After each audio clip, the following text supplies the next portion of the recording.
I am called Clovis of Poitiers, and I am old now. My hands shake when the autumn cold comes, and the scar on my thigh, where a Saracen lance carved its mark, aches like a tooth before rain.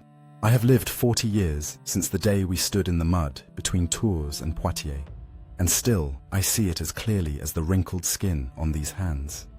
I see the mist rising from the October fields, the endless line of horsemen on the southern horizon, their banners like a moving forest of silk and iron.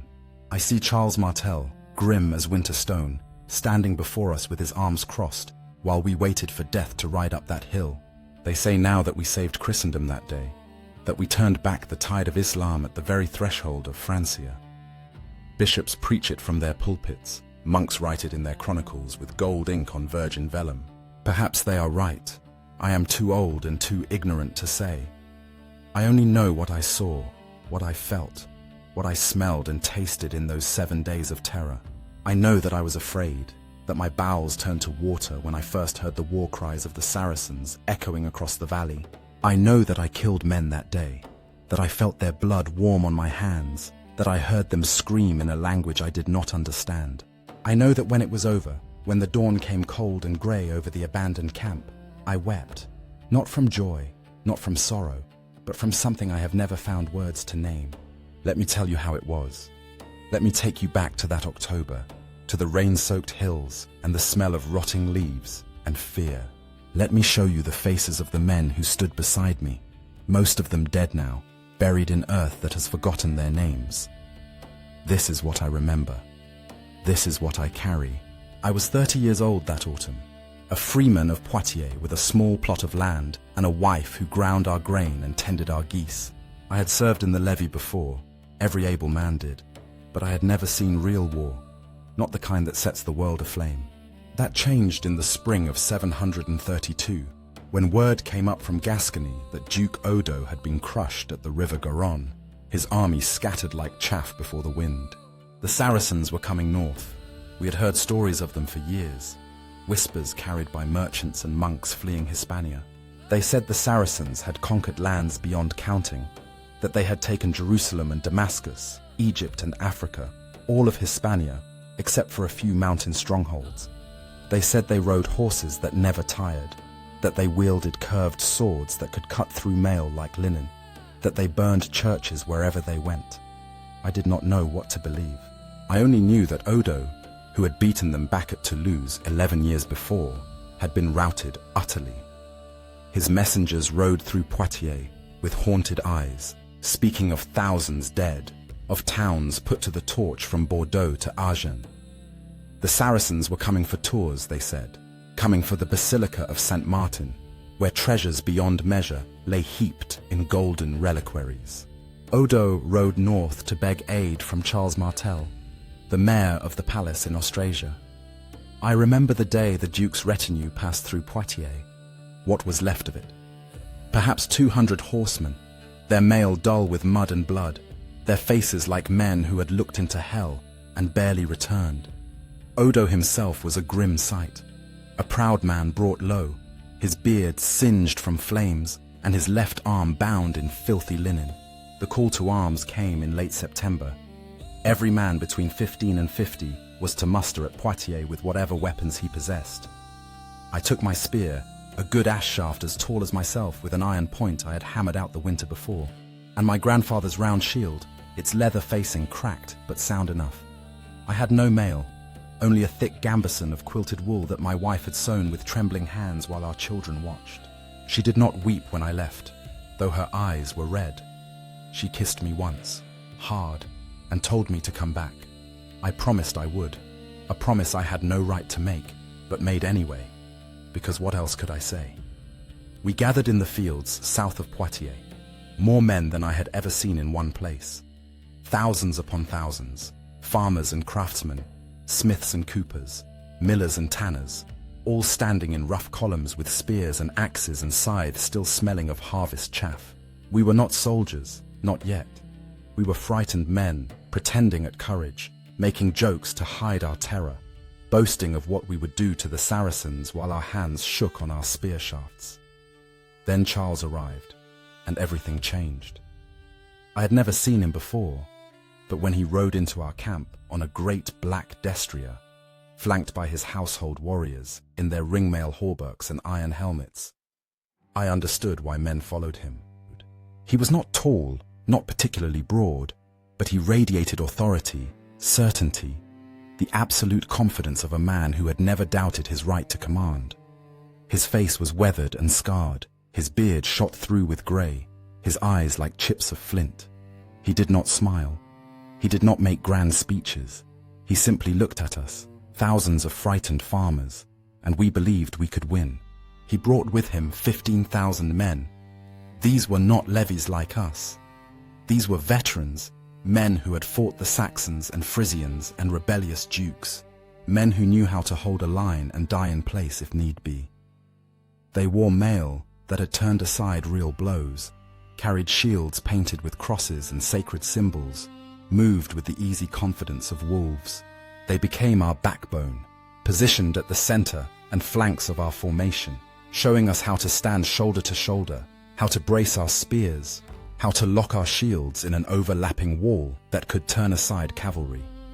For 3 days we drilled in the fields, and Charles himself walked among us, correcting our stances, showing us how to set our feet, teaching us the rhythm of the shield wall. "You will be afraid," he told us, his voice flat and hard. "The horses will seem as tall as towers. The noise will be like thunder. You will want to run. If you run, you die. If you stand, you live. Remember that." Word came that the Saracens had taken Bordeaux, that they were moving north along the old Roman road toward Tours. Charles gave the order to move. We marched north in a great column, the veterans in good order, we levies stumbling along as best we could, our feet blistering in our crude boots. It rained. Christ, how it rained. Cold October rain that soaked through our gambesons and turned the road to sucking mud. Charles drove us hard, sleeping only a few hours each night, eating cold rations in the saddle. He was racing the Saracens to the ground of his choosing. On the 4th day of our march, we reached the place Charles had selected, a low rise of wooded ground between Tours and Poitiers, where the old Roman road ran through a valley flanked by thick forest. It was perfect ground for infantry and terrible ground for cavalry. The slopes were gentle but uneven, studded with oak and beech trees that would break the momentum of any charge. The forest on our flanks protected us from being outflanked. Charles positioned us on the high ground, our backs to the north, our faces to the south where the Saracens would come. We cut stakes from the forest and drove them into the earth in front of our line, sharpened points facing outward. We dug shallow ditches and filled them with brambles. We made ourselves into a fortress of flesh and wood and iron, immovable as the hills themselves. I was placed in the 3rd rank of the center, surrounded by men from Poitiers and the surrounding villages, men I knew, men I had drunk with and quarreled with and helped at harvest. Beside me stood Eudes the blacksmith, a giant of a man with arms like oak branches. In front was Thierry, a miller's son, barely 16, his beard still soft as down. Behind me was Godfrey, a leather worker, who sang hymns in a surprisingly sweet voice to calm his nerves. We became a square within the greater square, 50 men in a tight formation, shields overlapping, spears bristling outward like the quills of some great beast. And then we waited. The Saracens came at midday on the 5th day of October. We saw their dust first, a great cloud rising in the south, and then their outriders appeared on the far ridge, perhaps 2 miles distant. Horsemen, dozens of them, sitting their mounts like centaurs, their armor glinting dully in the weak sunlight that broke through the clouds. They stopped when they saw us, and even at that distance, I could feel them appraising our position. Then they turned and rode back the way they had come, and we knew the army was close. Within an hour, they appeared, and God help me, I had never imagined so many. The southern horizon filled with them, a moving mass of men and horses and banners that seemed to have no end. They came in columns, thousands upon thousands, their armor glittering like scales on some vast serpent, their war cries carrying to us on the wind. I saw cavalry in iron mail, their lances held upright like a forest of saplings, I saw lighter horsemen with bows and javelins, circling like wolves. I saw wagons piled with plunder from a dozen sacked towns. They made camp just beyond bowshot, spreading across the valley like a flood, their tents rising in neat rows, their horse lines stretching as far as I could see. Smoke from their cooking fires rose into the grey sky, carrying strange smells. Spices I had never encountered, roasting meat, incense that reminded me of the church but was somehow different, foreign, unsettling. They did not attack. They simply made themselves comfortable, as if they had all the time in the world. That night, as we huddled in our positions under the cold rain, Godfrey asked the question we were all thinking. Why don't they attack? Eudes, who had fought before, grunted. They're waiting. For reinforcements, maybe. Or for us to break and run. Charles knows. He's gambling they'll lose patience before we lose our nerve. I did not sleep that night. None of us did. The next day they sent out skirmishers, light cavalry with bows who rode close enough to loose arrows into our ranks, then wheeled away before we could respond. The arrows fell like deadly rain, hissing through the air, thumping into shields and earth, and occasionally into flesh. A man, 2 ranks over from me, took an arrow through the throat and died choking on his own blood. We could do nothing but crouch behind our shields and endure it, while Charles rode behind our lines shouting encouragement. Stand fast, they test us. They are afraid of what we have become. After an hour, the skirmishers pulled back, and the Saracen cavalry did not charge. This continued for days. Each morning, the Saracens would send out their horsemen to probe our lines, to shower us with arrows and javelins. Each morning, we would stand fast, shields locked, spears ready, while men died in small numbers. Each evening, the attacks would cease. The rain never stopped. My gambeson was sodden, heavy as mail, chafing my skin raw. My feet were numb with cold, my hands blistered from gripping my spear. I ate cold porridge from a wooden bowl, drank rainwater collected in my helmet.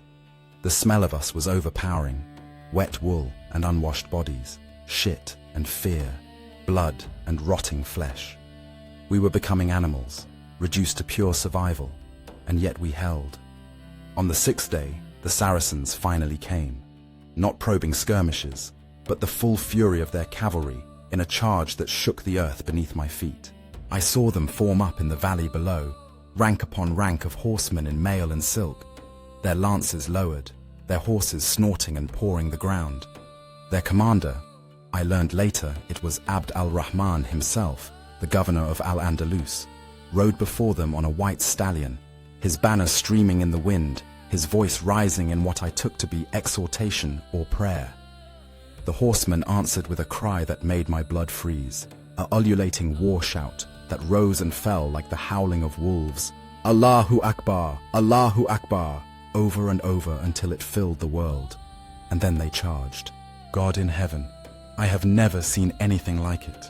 Hundreds of them, perhaps thousands, a wall of horseflesh and iron and fury thundering up the slope toward us, the ground shaking so hard I could feel it in my teeth. The sound of their hooves like the end of the world. They came fast, faster than I thought possible, and every instinct in my body screamed at me to run. But I did not run. Eudes grabbed my shoulder, his grip like iron, and roared in my ear, "Brace! Brace, you bastard!" And I braced, setting the butt of my spear against the ground, angling the point forward, locking my shield against Thierry's in front of me, becoming part of the wall. They hit us like the fist of God. The crash of impact was so loud it deafened me. A splintering thunder of wood on wood, iron on iron, hoarse screaming, and men shouting and the world dissolving into chaos. A lance struck my shield and drove me back a step, but Eudes and Godfrey held me upright, pressed me forward again. I thrust my spear blindly, felt it strike something solid, twisted and pulled it free. A horse reared before me, its rider screaming in rage or pain, his scimitar flashing downward. Thierry's spear took the horse in the chest, and it went down in a thrashing heap, blood spraying across my face, hot and coppery. The rider fell beneath the hooves of the horses behind him, and I heard his bones break like dry sticks. The The charge broke against us like a wave against stone. The horses could not maintain their momentum on the slope, among the trees, against the wall of spears and shields that gave not 1 inch. They reared and balked and turned aside, and their riders cursed and struck at us with swords and lances. But we held. We held because we had no choice. Because to break was to die. Because Charles Martel had told us we could hold, and we believed him. The Saracens pulled back, regrouped, charged again, and again, and again. Each time the impact was like being struck by a battering ram. Each time men died, Frankish and Frank alike, crushed or speared or trampled. Each time I was certain the line would shatter and we would be overrun. But it held. By all the saints, it held. I do not know how long the charges continued. Time lost all meaning. There was only the rhythm of it, the thunder of hooves, the crash of impact, the desperate thrusting and hacking, the brief respite as they pulled back, then the thunder again. My arms burned with exhaustion. My legs trembled. My lungs gasped for air in ragged sobs. Blood slicked the mud beneath my feet. Dead horses lay in heaps before our line, some still twitching. Dead men, Saracen and Frank both, sprawled in attitudes of agony. I stepped on bodies, used them as bulwarks, and felt nothing but a distant horror that I would examine later, if I lived. Thierry fell during the 5th or 6th charge. An arrow jutted from his eye, the fletching bright blue against the ruin of his face. He clawed at it once, then went limp and slid down between the ranks. A veteran pushed forward to take his place, and the wall closed seamlessly, as if Thierry had never existed. I would weep for him later, I told myself. Later, if I lived. Now, there was only the line, only survival. And still they came. The Saracen cavalry seemed endless, fresh ranks replacing those that fell back exhausted. But we were immovable. We were stone, we were iron, and that was enough. Darkness was falling when the rhythm finally changed. I heard shouts from the Saracen camp, confused and angry, saw riders pulling away from our line not to regroup, but turning back toward their tents in disorder. Something was wrong. Through the gathering dusk, I saw smoke rising from the camp, more than there should have been from cooking fires. I saw figures running, heard the clash of steel on steel, and I understood, dimly, through the fog of exhaustion, that someone had attacked the camp itself. The pressure on our front was easing, the Saracens falling back, not in order, but in confusion, streaming toward their camp, like water finding a crack in a dam. Night fell fully, and the Saracens did not charge again. We stood in our ranks as darkness wrapped around us, too exhausted to move, too stunned to speak. Gradually we sank down where we stood, leaning on our spears, our backs against our shields, and stared into the darkness toward the Saracen camp. Their fires still burned, but something had changed. I could hear shouting, the sounds of argument and disorder. Eudes, lying beside me in the mud, muttered, "They're breaking. Sweet Christ, I think they're breaking." I did not believe him, but deep in my gut, I felt it too. A shift in the air, like the moment before a storm breaks. We passed that night in a kind of waking nightmare, too exhausted to sleep, too keyed with tension to rest. The rain had stopped at last, but the cold intensified. Men shivered uncontrollably. Some prayed, murmuring paternosters in voices hoarse from shouting. Others simply stared into the darkness. I sat between Eudes and Godfrey, my spear across my knees, and watched the Saracen fires. They were restless, those fires, flaring and dimming erratically, and the sounds from the camp were wrong, confused, angry, lacking the ordered rhythm of a confident army. As dawn approached, Charles himself walked the line. I had not expected to see him, but there he was, moving from rank to rank, his cloak wrapped tight against the chill, his face drawn with exhaustion, but his eyes still hard and bright as iron. He stopped before our section, looked us over, and nodded once. "You held," he said simply. "Against cavalry that has broken armies from Damascus to the Pyrenees, you held. Do you understand what that means? We did not answer. We were too tired for pride, too numb for triumph. Charles seemed to understand.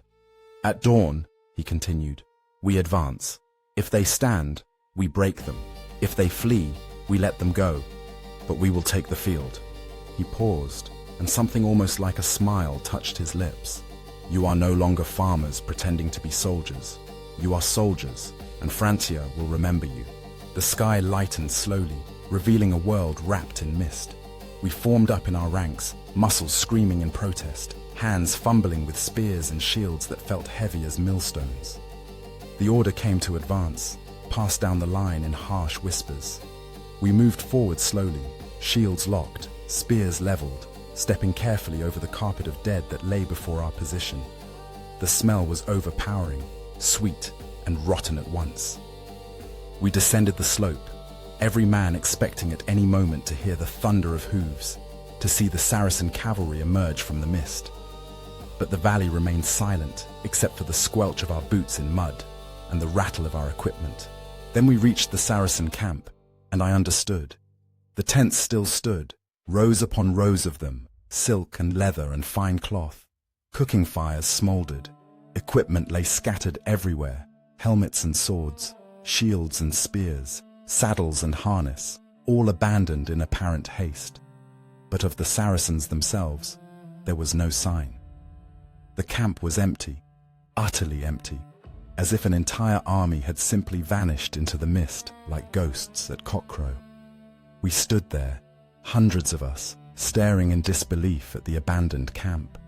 No one spoke, no one moved. We had braced ourselves for another day of slaughter, and instead we found only silence and absence. Slowly, like men waking from a dream, we began to understand. They were gone. The Saracens had withdrawn in the night, had packed what they could carry and fled south, abandoning tents and plunder, and even some of their wounded in their haste to escape. A great shout went up then, ragged and disbelieving at first, then swelling into a roar of triumph that echoed across the valley.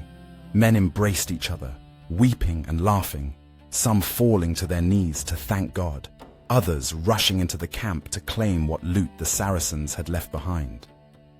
I stood where I was, too stunned to move, trying to comprehend what had happened.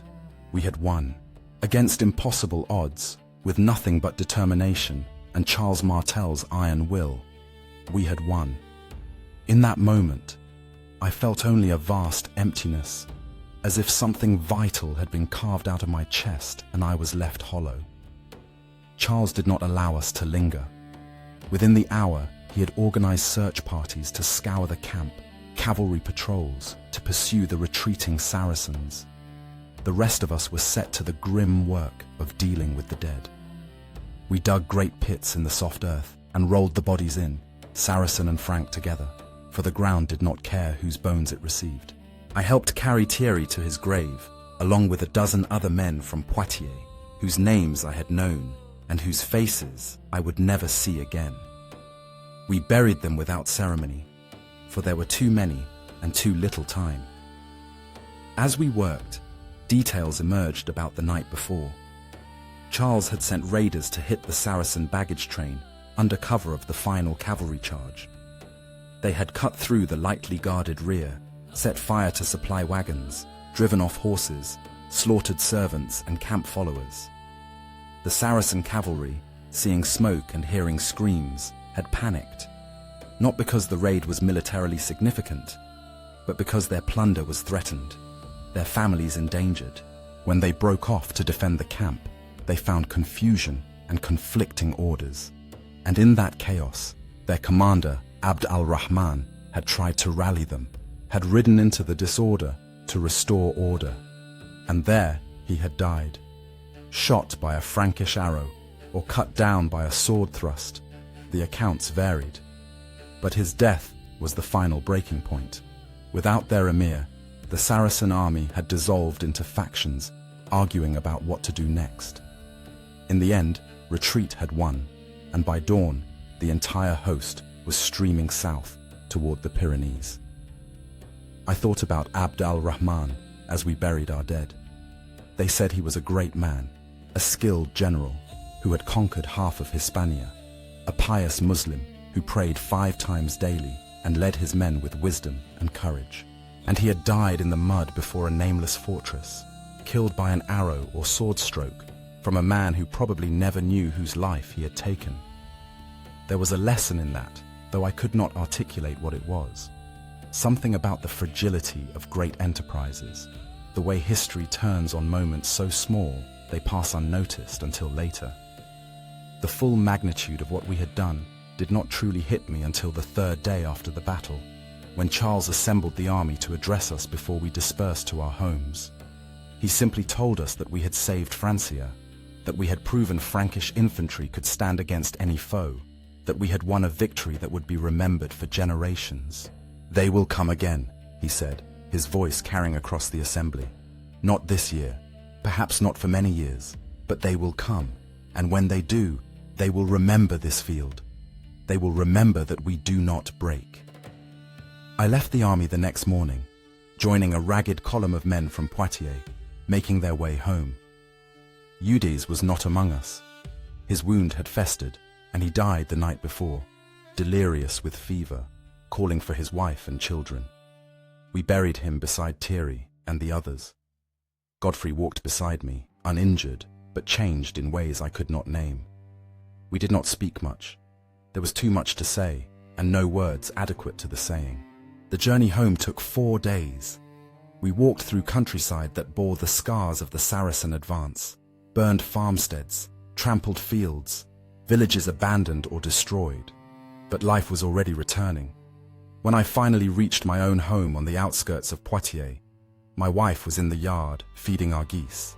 She looked up at the sound of my footsteps and froze, her hand going to her mouth. For a long moment, we simply stared at each other, and I saw in her eyes the same wariness I had seen in the villages.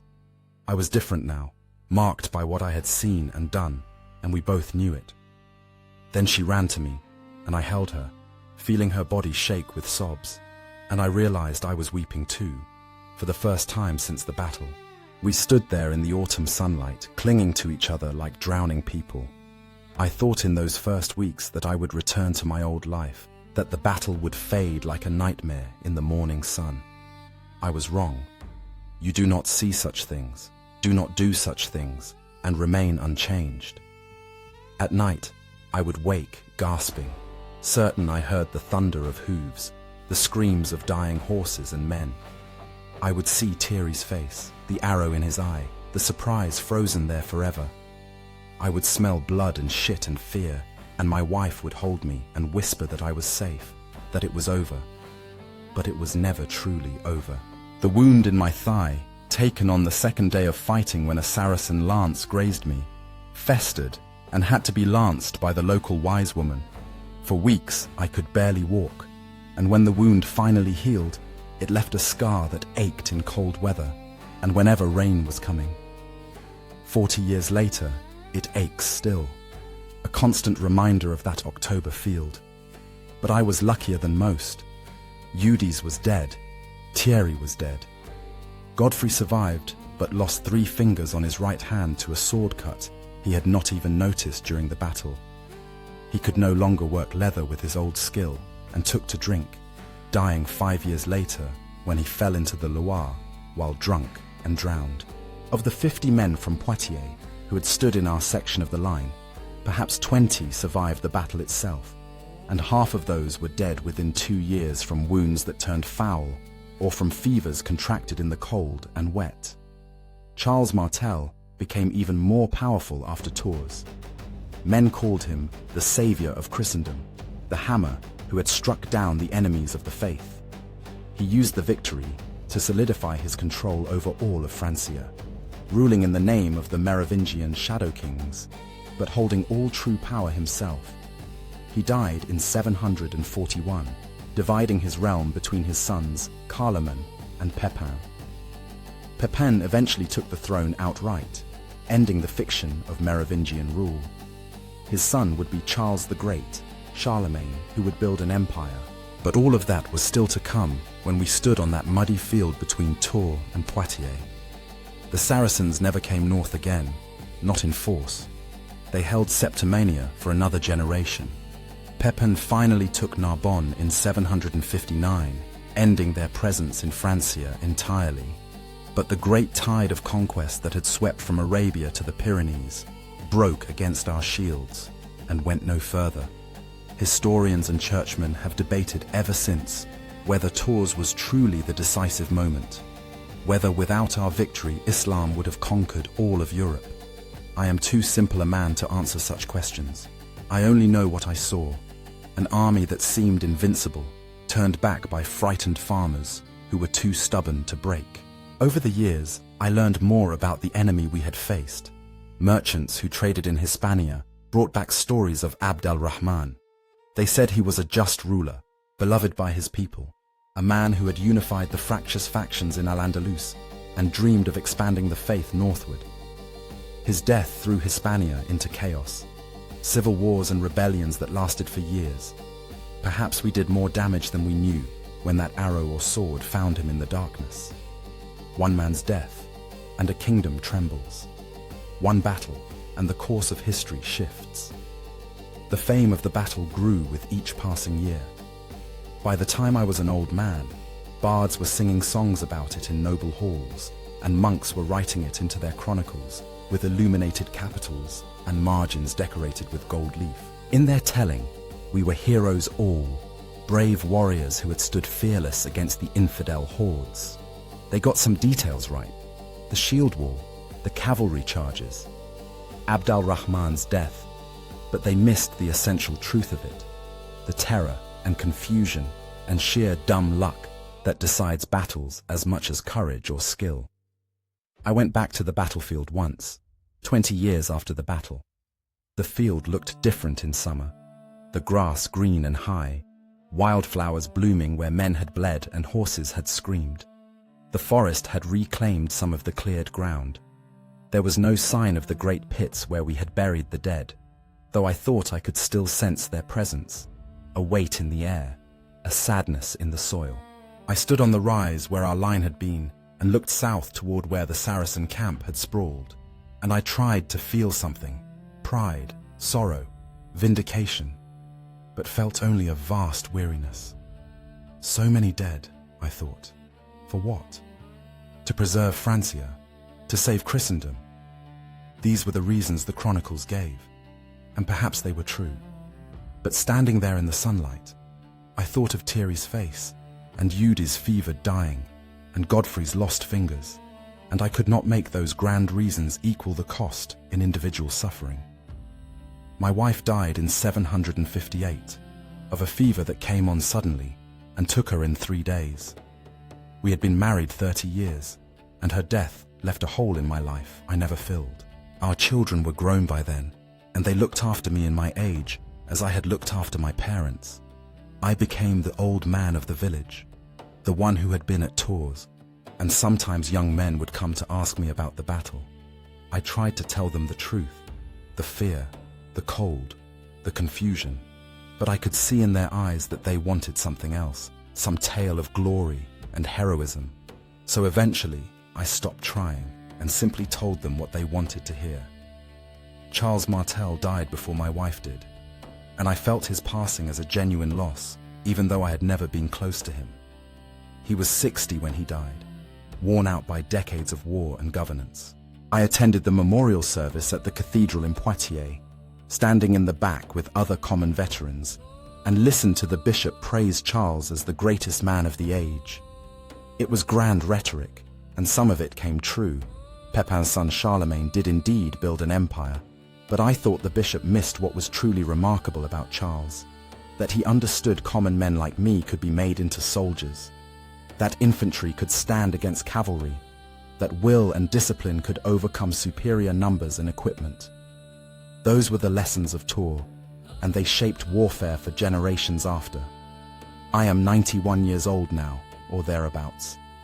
My children are old themselves, grandmothers and grandfathers, and I have great-grandchildren who look at me with awe and incomprehension, unable to imagine I was ever young. I spend my days sitting in the sun when weather permits, or by the fire when it does not, and I remember. I remember my wife's face when she was young and beautiful, I remember my parents, dead these 50 years. I remember the smell of rain on autumn fields and the taste of cold porridge eaten while standing in a shield wall. I remember Thierry and Eudes and Godfrey, young men who died or were maimed in service of a cause they barely understood. Were they heroes? The chronicles say so, and perhaps they were. Or perhaps they were simply ordinary men who found themselves in extraordinary circumstances and did what they had to do to survive. The world has changed so much since Tours. Charlemagne conquered the Saxons and the Lombards and was crowned emperor by the Pope. The Saracens are gone from Francia, though they still hold Hispania and countless other territories. The Vikings have begun to raid our coasts, a new threat from the north. But Tours remains, a fixed point in the chronicle of our people, the day we stopped the advance of Islam and preserved Christian Europe. So they say. So it is written. I think sometimes about Abd al-Rahman, dying in the chaos of his disintegrating camp, far from his home in Al-Andalus. Did he know, in that final moment, what his death would mean? Did he understand that without him, his army would fragment and flee? Or did he simply feel the pain of steel entering his body, confusion and fear and regret, the same things any man feels when death comes unexpectedly? We are taught to see history as the clash of great forces, Christianity versus Islam, civilization versus barbarism. But at Tours, I learned that history is made by individual men doing individual things, an emir dying in the dark, a mayor of the palace choosing the right ground, a frightened farmer deciding not to run. The grand narratives are built from 10,000 small moments, most of them forgotten. What did Tours mean? I have spent 40 years pondering that question. The bishops say we saved Christendom from the Muslim tide. Perhaps they are right, but I have heard other theories, that the Muslims were already overextended, that their supply lines were too long, that internal divisions would have halted them regardless. I do not know the truth. What I know is what I saw. Two armies meeting on a muddy field, one breaking and the other holding firm, and in the balance of that encounter, the future. My great-grandson came to visit yesterday, a serious boy of 14 who has learned his letters and wants to be a monk. He asked me about Tours. I disappointed him at first. I told him about the cold and the fear, about watching friends die, about the way victory feels hollow when you are too exhausted to celebrate. He looked at me with confusion and disappointment, so I relented. I told him that we held when holding seemed impossible, that we faced an army that had conquered half the world and did not break, that we trusted our leader and our comrades, and somehow that was enough. I told him that ordinary men can do extraordinary things when they have no choice, that courage is not the absence of fear, but the decision to stand despite it. He smiled and thanked me, and I watched him walk away, eager to return to his studies and become a man of God rather than a man of war. And I was glad for him, glad that he lives in a world where such choices are possible. Perhaps that is what Tours brought us, the space for such choices, the safety for such peace. If so, it was worth it. The fear, the loss, the nightmares that plague me still. I will die soon. I feel it in my bones, in the way my breath comes short and my heart flutters like a trapped bird. The priests have administered the last rites twice already, but I stubbornly persist. Perhaps I am afraid of what comes after, the judgment seat of God where all deeds are weighed. I killed men at Tours, stabbed and slashed at faces I could barely see, and though the priests assure me it was righteous, I wonder if those men will be waiting for me in the afterlife. Or perhaps I simply want to see one more spring, one more greening of the fields I have worked and loved for so many years. When I am gone, there will be no one left who remembers Tours as I do. The other survivors have long since passed. The chroniclers and bards will tell the story, but it will be their story, shaped by their purposes, polished smooth like river stones until all the rough edges are gone. Perhaps that is how it should be. If the tale of Tours encourages men to stand firm in the face of overwhelming odds, if it gives them courage in dark times, does it matter that the reality was more complex, more brutal, more ambiguous than the legend? What I know is this: I was there. I was Clovis of Poitiers, a freeman of middling fortune, a man of no particular importance, and I stood in the shield wall at Tours and did not run. I saw the cavalry of Islam break against the will of Francia. I helped bury the dead and clean the field of the detritus of war. I went home and tried to live a normal life, and mostly succeeded, though the memories never left me. I married and raised children and worked my land, and prayed to God and tried to be a good man, though I often failed. And now I am old, so old, the last living witness to a day that changed the world, or so they say. When I close my eyes, I can still see it all. The mist rising from the valley, the banners of the Saracens like a forest on the horizon, Charles Martel standing before us, promising nothing but a chance to die well, the thunder of hooves and the crash of shields and the screams of horses and men, Thierry falling with an arrow in his eye, the abandoned camp at dawn, the long walk home, all of it, every moment, preserved in memory like a fly in amber, perfect and terrible and true. This is what I remember. This is what I carry. This is the story of Tours, not as the historians will tell it, but as it was, muddy and bloody and terrifying and ultimately, somehow, victorious. I was there. I survived. And soon I will be gone, and the story with me, or at least my version of it. May God have mercy on us all, the living and the dead, the victors and the vanquished. We were all just men, in the end, trying to survive another day. That is the truth. They will not write in the chronicles, but it is the truth nonetheless. I was there. I know. The fire burns low. The voice falls silent. Rest now. The history remains.